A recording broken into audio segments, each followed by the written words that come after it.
Vikings, let's win this game. The Vikings suddenly have 4 new reasons to grab everyone's attention. One move could completely reshape Kevin O'Connell's offense. Another has fans wondering whether the national media is actually paying attention to what's happening in Minnesota. There's also an unexpected twist surrounding J.J. McCarthy that nobody saw coming. And one young defender may be much closer to becoming a household name than people realize. If these storylines continue to build over the next few weeks, training camp could feel a whole lot more important than anyone expected. For months, we've talked about how dangerous this passing attack could become, but there's still one question hanging over this offense, and it's becoming harder to ignore. Kevin O'Connell has assembled one of the league's most talented groups of pass catchers. Justin Jefferson is still the best receiver in football. Jordan Addison stretches defenses vertically. T.J. Hockenson creates matchup nightmares over the middle. Jawan Jennings brings another layer of physicality to the group. Then the conversation reaches the backfield, and the confidence isn't quite the same. Aaron Jones remains one of the NFL's most respected veterans, but Father Time eventually catches every running back. Heading into his age 31 season, his production last year raised legitimate concerns, particularly when it came to creating missed tackles. Jordan Mason has proven he can run the football effectively, but his limitations as a receiver naturally shrink parts of the playbook. That's exactly why one trade scenario has started generating real discussion. ESPN's Ben Solak suggested Jonathan Taylor could become available if the Colts stumble out of the gate and decide to rethink their direction. At first glance, it sounds like the type of move another contender would make. Then you look a little closer at Minnesota. The Vikings aren't carrying an expensive franchise quarterback contract in 2026, giving them financial flexibility that many playoff teams simply don't have. Pair that with one of the NFL's most explosive passing attacks, and suddenly the fit starts making sense. Picture Jonathan Taylor lining up behind this offensive line while Kevin O'Connell calls plays. Defenses could no longer devote so much attention to Justin Jefferson. Play action becomes even more dangerous. Linebackers hesitate. Safeties freeze for just a split second. Sometimes that's all elite offenses need. None of that changes the reality of the price, though. Taylor is entering the final year of his contract, and acquiring him would almost certainly mean preparing for another deal worth close to $16 million per season. Then comes the draft compensation Indianapolis would demand. The Colts aren't giving away one of the league's premier running backs unless they're convinced it's time to pivot as an organization. So today, this remains more of an intriguing possibility than an expectation. But if Minnesota reaches October believing one bold move could elevate this offense from dangerous to nearly unstoppable, it becomes much easier to imagine the front office seriously picking up the phone.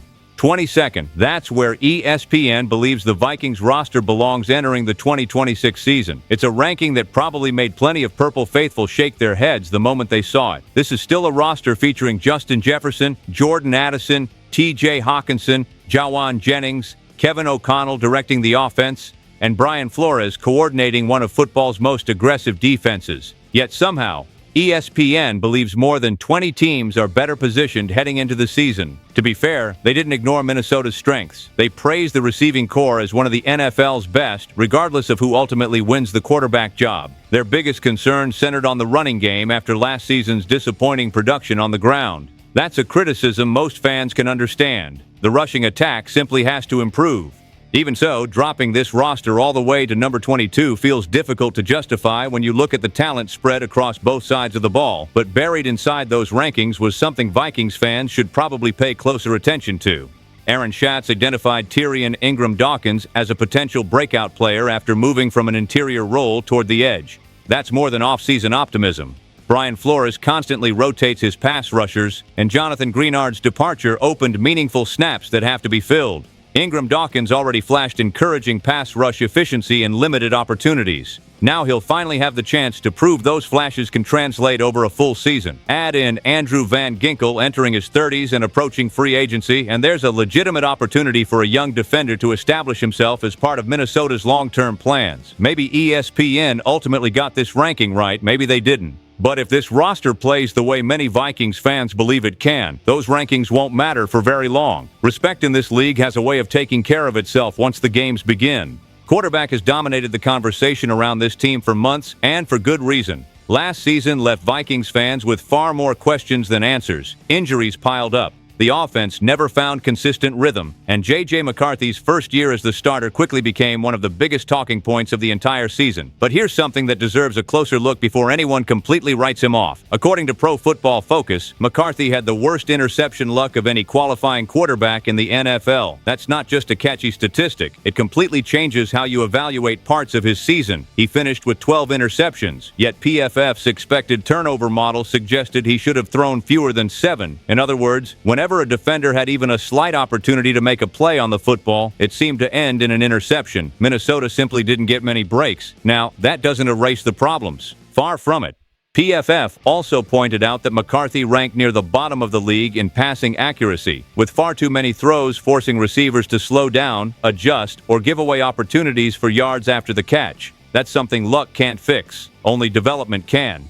Kevin O'Connell knows that better than anyone. If this offense is going to maximize the talent around Justin Jefferson, Jordan Addison, TJ Hockenson, and Jawan Jennings, the quarterback has to consistently deliver the football on time and in the right spot. Still, there's an important distinction between poor decision-making and bad fortune, and McCarthy experienced both. That's why this upcoming quarterback competition remains one of the most fascinating battles in the entire NFL. O'Connell recently made it clear that he isn't building the offense around one specific skill set. His focus is much simpler than that. Whoever gives the Vikings the best chance to win will be the one taking the snaps. Right now, Kyler Murray appears to have the edge because of his experience, mobility, and proven production. But notice what hasn't happened. The coaching staff hasn't closed the door on McCarthy. Not even close. If he shows improved mechanics, sharper accuracy, and better command of the offense throughout training camp in the preseason, this competition could stay alive much longer than many people expected. That's what makes the next few weeks so important. For Murray, it's about securing the job.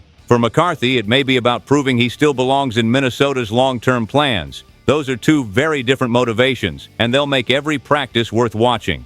Every offseason, one young player seems to generate more buzz than anyone else. This year, that spotlight belongs to Dallas Turner. The expectations surrounding him have changed dramatically, and it's easy to understand why. When the Vikings traded Jonathan Greenard to Philadelphia after both sides failed to reach common ground on a new contract, Minnesota wasn't just moving on from one of its productive pass rushers. The organization was also placing enormous trust in a player entering a much bigger role.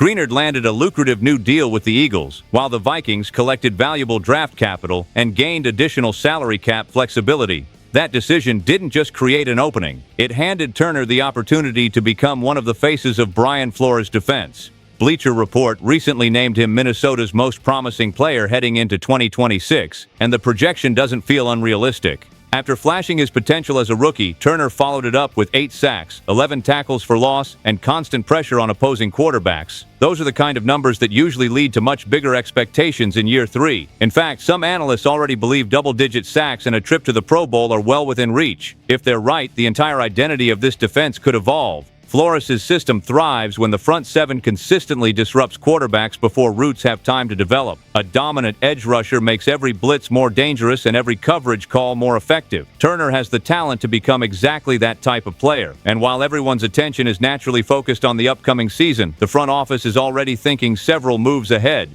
One early 2027 mock draft even projects Minnesota trading into the top 5 to select Notre Dame cornerback Leonard Moore, a prospect viewed by many scouts as a future CB1 with legitimate all-pro upside. Whether that prediction ever comes true is anyone's guess, but it says something about how this organization approaches roster building. The goal isn't simply to stay competitive for one season, it's to keep adding cornerstone players who can extend the Vikings' championship window. And if Dallas Turner delivers the breakout campaign so many people are predicting, Minnesota may discover that the next cornerstone is already wearing the purple and gold. That's what makes this time of year so exciting. Every headline sparks another debate, every prediction brings a different perspective, and every practice gets us one step closer to finding out what this team is really capable of. Maybe the Vikings make a bold move for another star. Maybe they use the national disrespect as fuel. Maybe J.J. McCarthy forces the coaching staff into a much tougher quarterback decision than anyone expects. Or maybe Dallas Turner announces himself as one of the NFL's next elite defenders. Whatever happens, we'll be here breaking it all down together. Stay tuned. Skol Vikings, let's go!